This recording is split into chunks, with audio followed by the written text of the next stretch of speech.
আজ শিক্ষক দিবস। আজকের দিনটা নিয়ে অনেকে অনেক কথাই বলে থাকেন।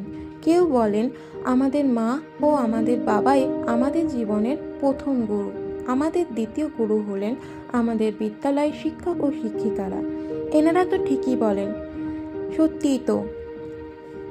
ঠিক যেইভাবে একজন মৃৎশিল্পী একটা মাটির তালকে নিজের শিক্ষা ও বুদ্ধি খাটিয়ে মাটির পুতুল থেকে শুরু করে নানান আকার ও আকৃতি দেয়, তেমনই আমাদের শিক্ষক ও গুরুজনরাও তাদের নিজস্ব শিক্ষা ও সংস্কারের মাধ্যমে এক একটি মানুষরূপী পুতুলকে নিজস্ব শিক্ষা, সংস্কার, সভ্যতা, ভদ্রতা দিয়ে এক একটি